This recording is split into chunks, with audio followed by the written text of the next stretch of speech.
Todos os irmãos com a paz do Senhor, amém? Você pode se colocar em pé, pegue a sua Bíblia. Convido a você a abrir no livro de Êxodo, capítulo 8. Eu quero ler juntamente com você. A minha versão aqui que eu vou usar é a NVI, mas você pode acompanhar em qualquer versão aí, amém? Êxodo, capítulo 8, a partir do verso 9. Louvado seja o nome do Senhor. Diz assim a palavra do Senhor: Moisés disse ao faraó: tua é a honra de dizer-me quando devo orar por ti, por teus conselheiros e por teu povo, para que tu e as tuas casas fiquem livres das rãs, e sobrem apenas as que estão no rio. Amanhã, disse o faraó. Moisés respondeu: será como tu dizes, para que saibas que não há ninguém como o Senhor nosso Deus. As rãs deixarão a ti, as tuas casas, os teus conselheiros e a teu povo, e sobrarão apenas as que estão no rio. Permaneça de pé, querido Deus e Pai, na tua presença, Senhor meu Deus.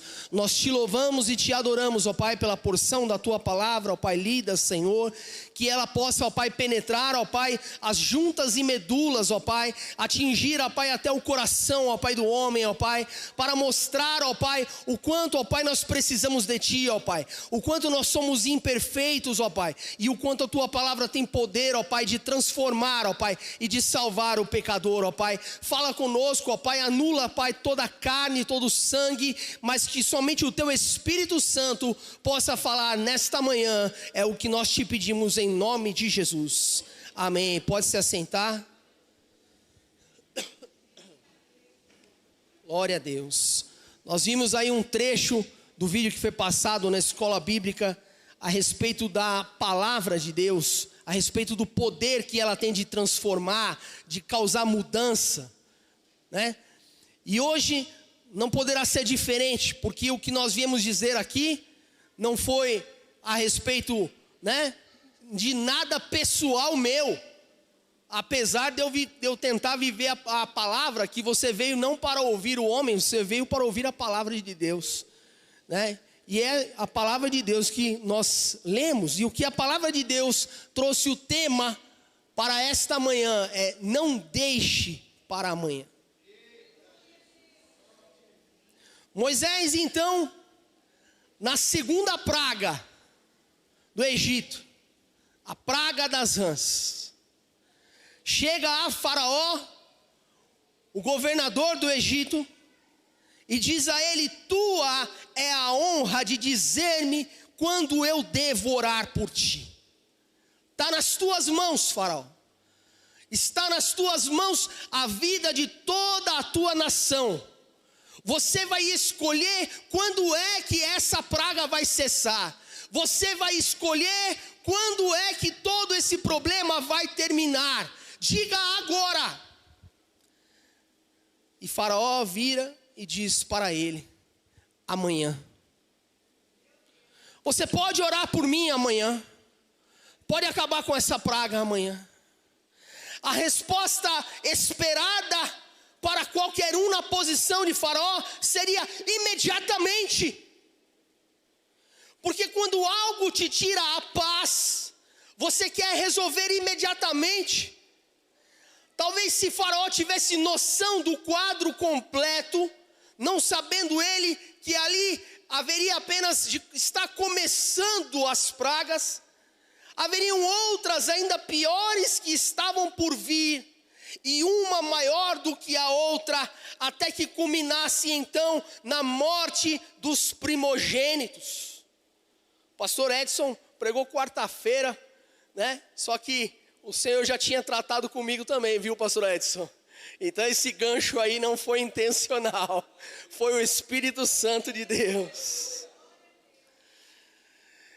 Talvez então, se o faraó tivesse essa visão do todo, e se a soberania de Deus assim permitisse, porque tudo era parte do plano de Deus, talvez ele não tivesse dito essa resposta amanhã.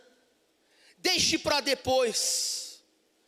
Deus, na verdade, dentro do seu plano, queria envergonhar a cada uma das entidades dos deuses egípcios, incluindo a deusa Equete, que era uma deusa simbolizada por um tipo de rã do Nilo, e que era a deusa que acompanhava no momento dos partos das crianças. Vê o que Deus já tinha feito quando o faraó havia decretado a morte das crianças, e ali as parteiras, elas acabaram temendo muito mais a Deus do que a ordem de faraó. E aí elas diziam, as hebreias são muito vigorosas, e quando nós chegamos lá, elas já têm a criança, não dá tempo e tal. Não conseguiram cumprir a ordem de matar os bebês meninos, porque Deus protegia. E não era a deusa Equete, mas que Deus queria envergonhar a essa divindade egípcia, e cada uma delas. Pense bem, se você não gosta de um animal asqueroso, né, liguento, nojento, como um sapo, uma rã, imagina que a visão não foi muito boa. Mas para nós termos uma noção completa, vamos ler somente então o comecinho do capítulo. Como foi então essa narrativa? No capítulo 8, vai dizer a partir do verso 1: o Senhor falou a Moisés: vá ao faraó e diga-lhe, assim diz o Senhor, deixe o meu povo ir, para que me preste um culto, e se você não quiser deixá-lo, mandarei sobre todo o seu território uma praga de rãs.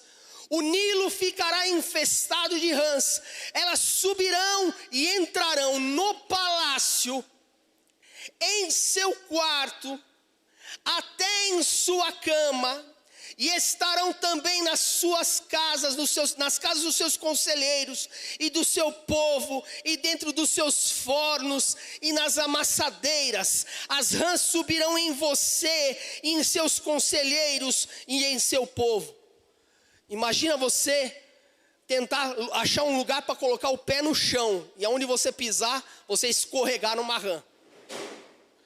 Jesus amado, Jesus, tá, olha aí, isso foi combinado, obrigado irmãos, deu certinho.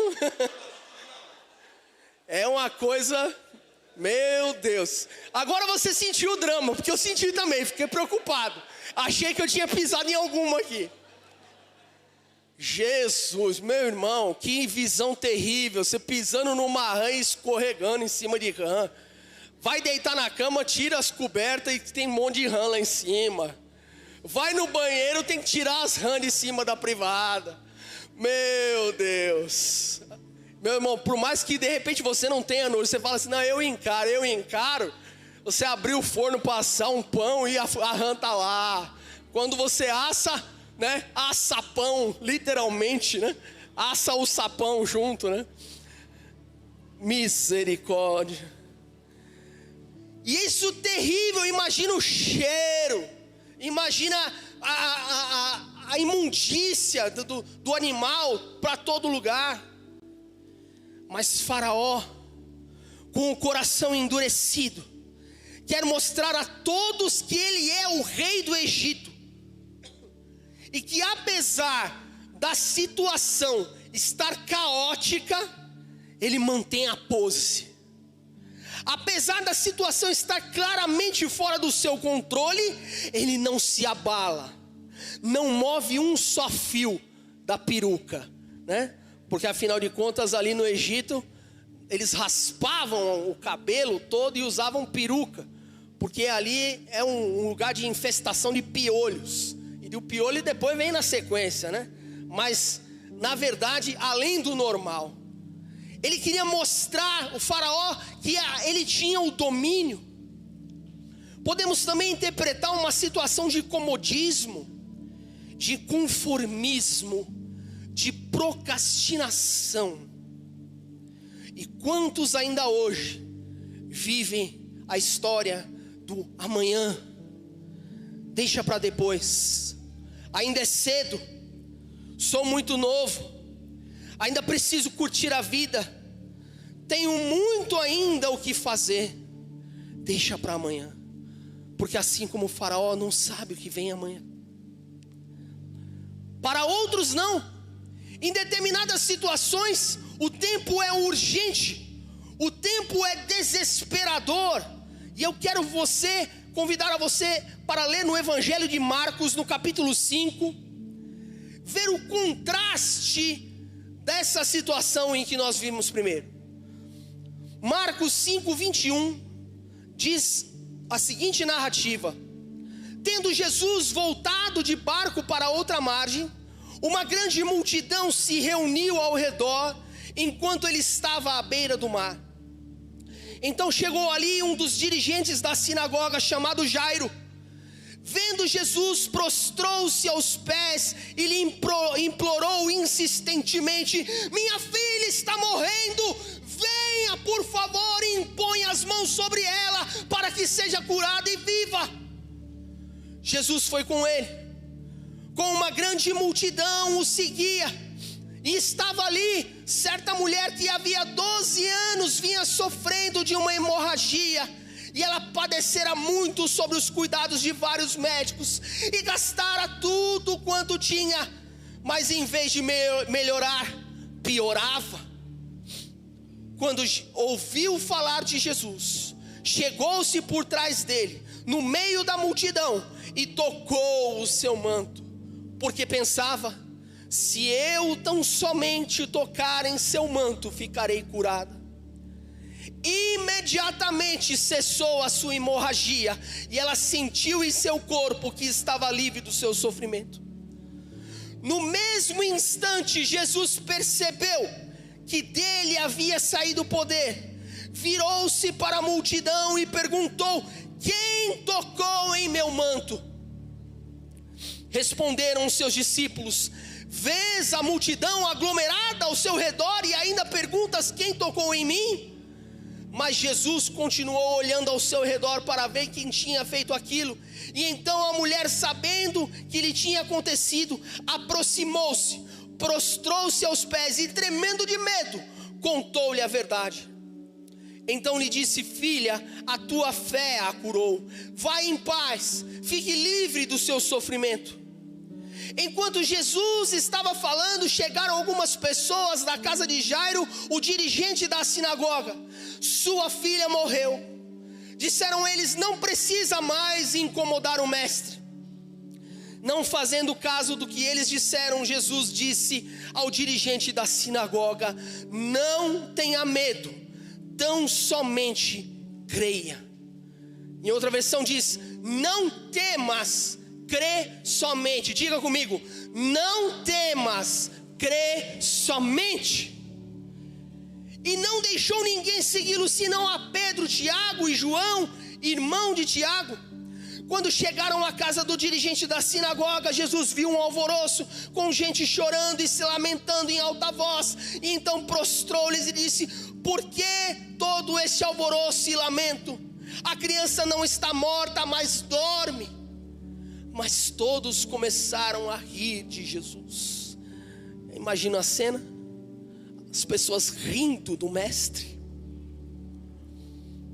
As pessoas rindo do mestre, porque eram pessoas que sabiam muito bem reconhecer a morte quando a viam, mas não reconheceram o Senhor da vida.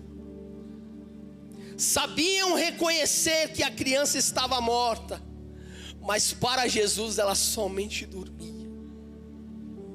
Ele ordenou que eles saíssem, tomou consigo o pai, a mãe da criança e os discípulos que estavam com ele. Entrou onde encontrava-se a criança, tomou-o pela mão e lhe disse: Talita cume, que significa menina, eu lhe ordeno. Aí vem um parênteses.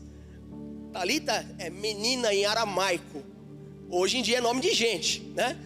Assim como Pedro, como eu falei na escola bíblica, né? O nome do rapaz era Simão, acabou virando Pedro o nome, né? Mas no entanto Talita é menina em aramaico. E que significa menina, lhe ordeno, levante-se. Imediatamente a menina, que tinha 12 anos de idade, levantou-se e começou a andar. Isso os deixou atônitos, e eles lhes deu ordem expressa para que não dissessem nada a ninguém, e mandou que dessem a ela alguma coisa para comer. A narrativa possivelmente você já conhecia, a maioria de nós pelo menos. Jairo e a mulher do fluxo de sangue pedem ajuda, desesperadamente, pedem que o mestre vá ao seu encontro, pedem que o mestre resolva o seu problema, porque tiveram humildade para pedir ajuda, reconheceram. Mas para Faraó pedir para que Moisés tirasse as rãs do Egito seria o mesmo que admitir fraqueza, porque as pessoas entendem que pedir ajuda seja sinal de fraqueza, quando na verdade somente os fortes fazem isso. Admitir sua fraqueza, admitir sua incapacidade, admitir as suas imperfeições, segundo a Bíblia, é um sinal de força.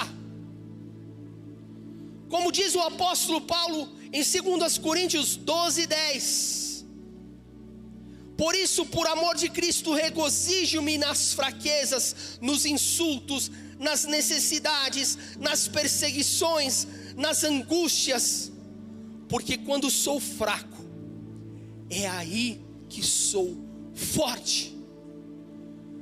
Quando entendo que não está mais dentro das minhas possibilidades, quando os meus braços fracos e limitados não conseguem mais fazer aquilo que eu preciso, eu olho para dentro de mim e vejo que eu preciso de alguém exterior para resolver o meu problema.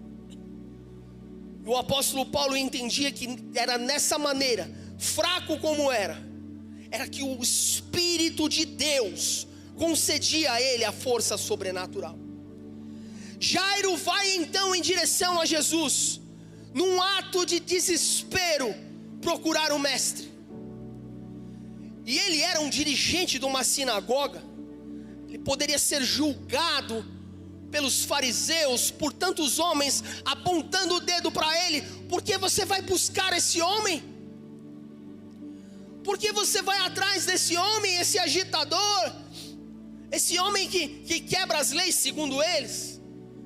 Porque Jesus, quando quebrava o sábado, ele dava até a explicação do porquê, que o sábado havia sido feito para o homem e não o homem para o sábado.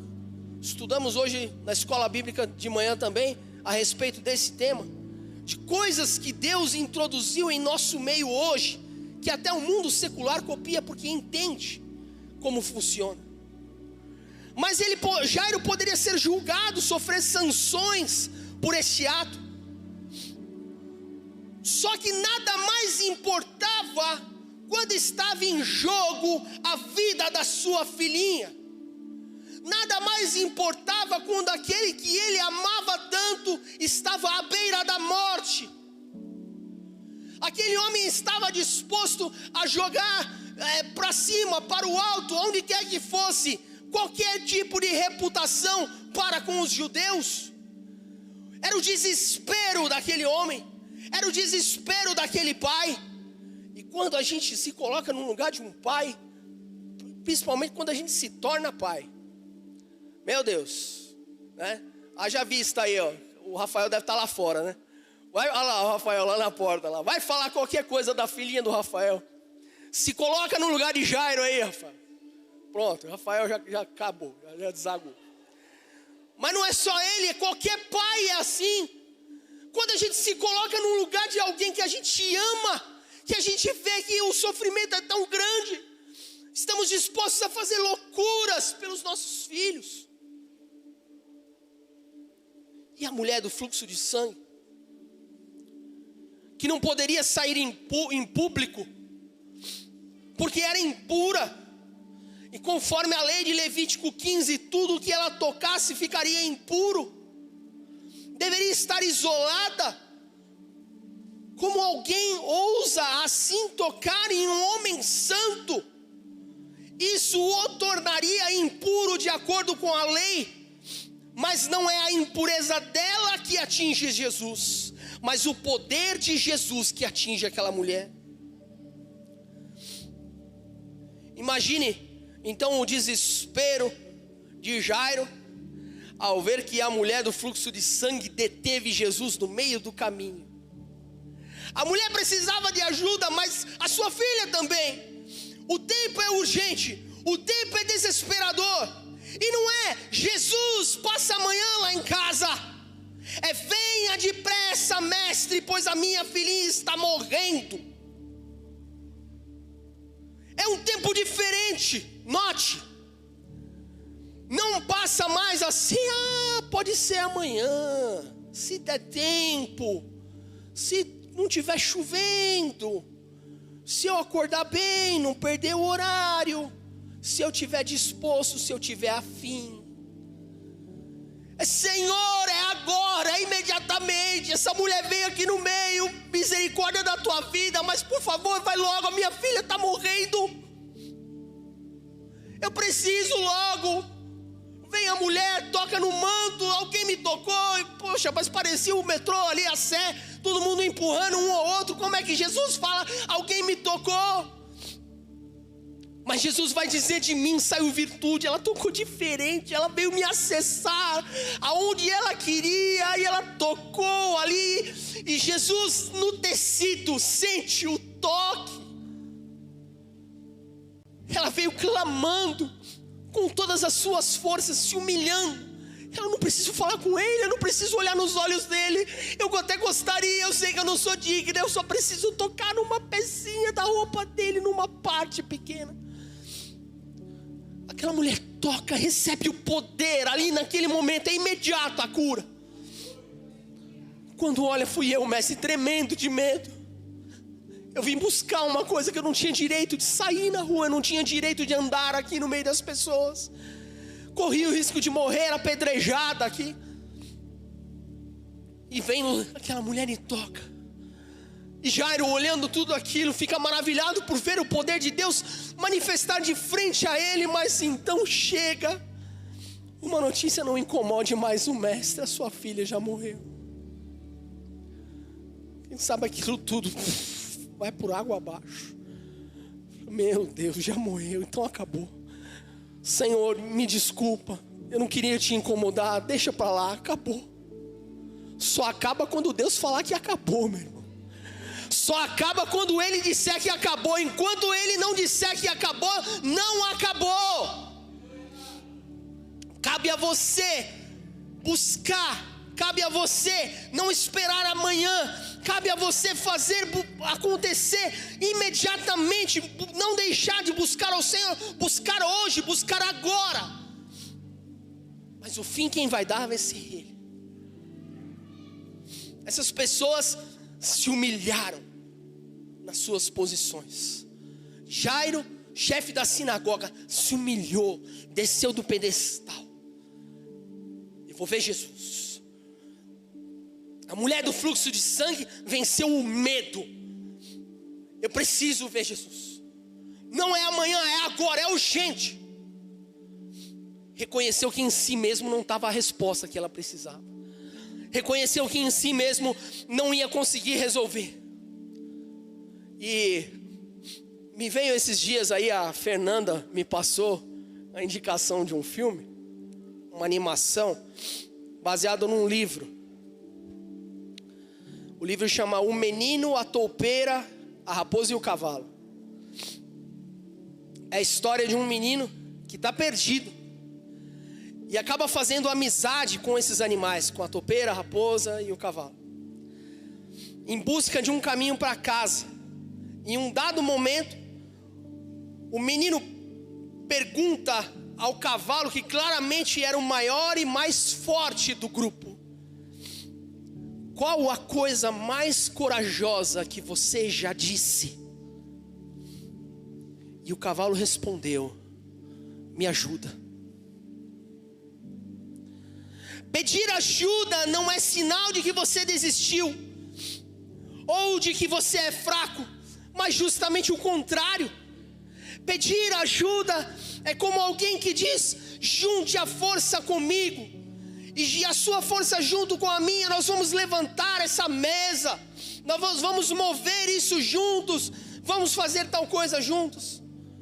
Um caminhão de bombeiro, eu vi num vídeo outro dia, tentava chegar até um prédio numa cidade movimentada, e ele com as luzes e tudo mais, e cortando o trânsito, até que ele chegou numa rua estreita, aonde tinha um carro parado. Parece a rua da casa da minha sogra, né? Aquelas ruas tudo estreitinhas ali. E aí o carro parado ali e não passava o caminhão.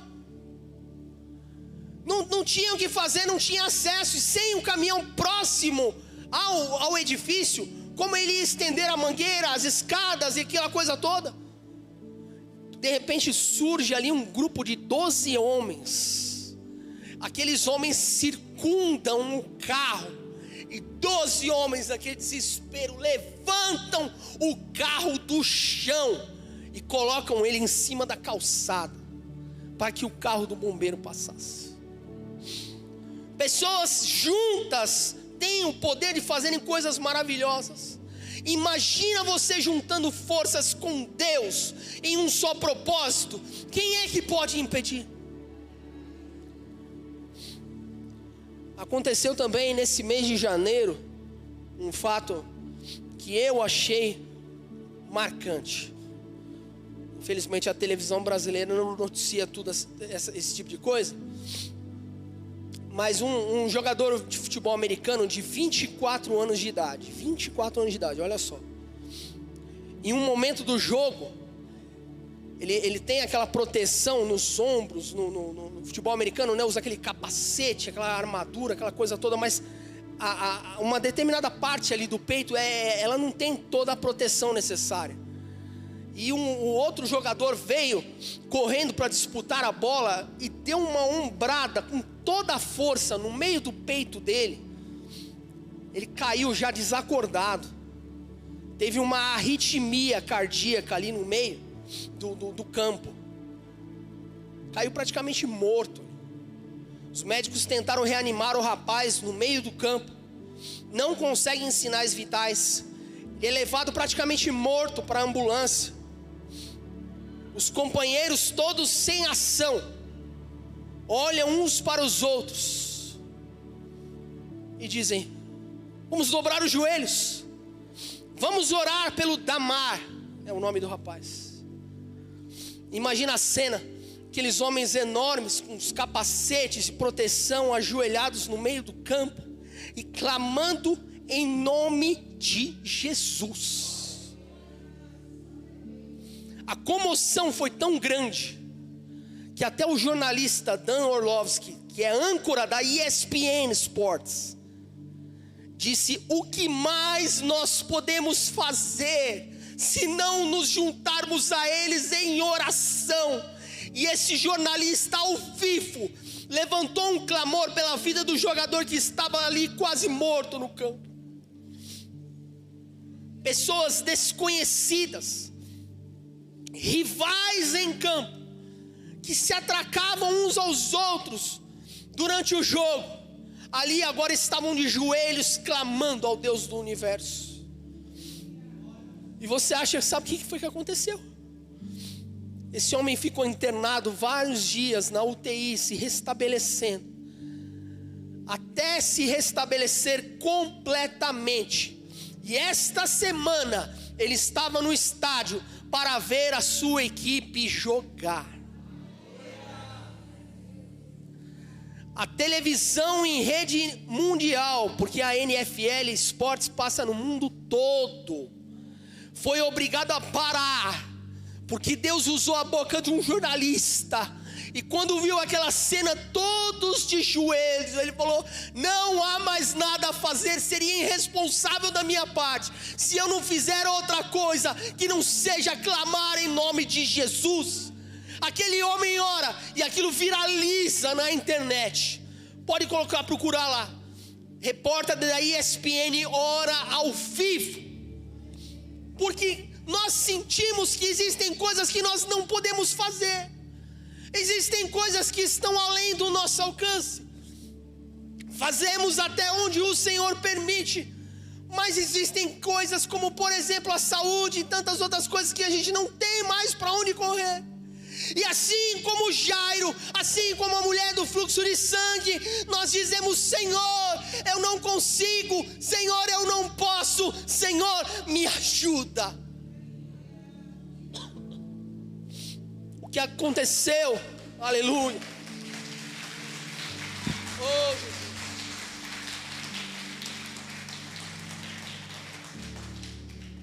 Glória a Deus. O que aconteceu no Egito foi para glorificar o nome de Deus. Mas trazendo para um plano hipotético, quão diferente seria quando alguém em suas limitações pede ajuda e junta forças com Deus e não contra Ele. Não espere até amanhã para clamar ao Senhor e pedir socorro. Isaías 55:6 diz: busquem o Senhor enquanto se pode achá-lo, clamem a Ele, invocai-o enquanto está perto.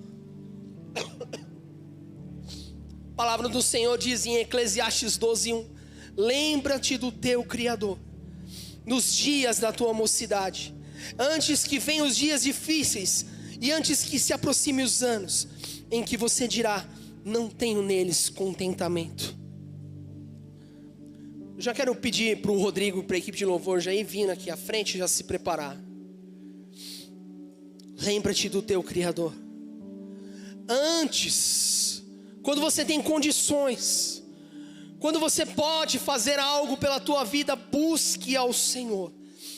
Antes dos dias difíceis, antes dos dias maus. Não faça como Faraó, que tinha em suas mãos a chance de acabar com o sofrimento, e disse: amanhã. Junte forças, ou o que sobrou delas, e contemple o hoje de Deus. Eu já estou terminando e eu quero lembrar a você mais um texto de Lucas 23, a partir do verso 39, quando ele diz a respeito da cena de 3 cruzes. 3 cruzes, 3 homens em 3 pontos de vistas diferentes estavam ali condenados. E ele diz: um dos criminosos que ali estavam dependurados lançava ali insultos, dizendo: você não é o Cristo, salva-se a si mesmo e a nós. Mas o outro criminoso repreendeu, dizendo: você não teme a Deus, nem estando na mesma sentença? Nós sendo punidos com justiça, porque estamos recebendo o que os nossos atos merecem, mas este homem não cometeu nenhum mal. Mas ele disse: Jesus, lembra-te de mim quando entrares no teu reino. Jesus lhe respondeu: eu lhe garanto, hoje mesmo estarás comigo no paraíso. 3 cruzes. Um morreu em pecado. O ladrão que caçoou e insultou de Jesus morreu em pecado.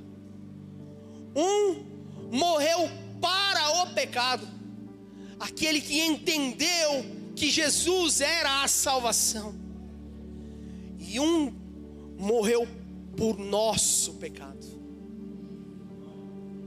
O ladrão que se arrependeu sabia que não haveria mais uma segunda chance, não haveria mais um amanhã. Isso despertou nele um sentido de urgência. Se esse homem afirma ser o Filho de Deus, e eu sinto em meu coração que ele é, lembra-te de mim, Senhor, quando entrares no teu reino. Era nítido para aquele homem que ele não tinha um amanhã para esperar. Ele não estava no conforto do palácio de Faraó, que disse amanhã. Naquele ato desesperador, ele sabia a sua condição: a minha vida acaba agora, e se ela acaba agora, Senhor, lembra de mim quando entrares no teu reino. Jesus vai dar a segurança para ele, não é do amanhã, não é a segurança de talvez um dia, não é a coisa vazia, mas vai afirmar categoricamente: hoje mesmo estarás comigo no paraíso. Nós não sabemos, nós não temos a visão para saber, e a Bíblia não nos relata. Mas quando os anjos cantavam: levantai, ó porta, as vossas cabeças, para que entre o Rei da Glória. Quem sabe um pecador estava ali, escondido na barra do vestido do manto do Senhor. Quem entre nós pode afirmar com toda certeza de que nós teremos um amanhã? Quem aqui entre nós pode ter essa certeza? Não deixe para amanhã, venha Cristo hoje.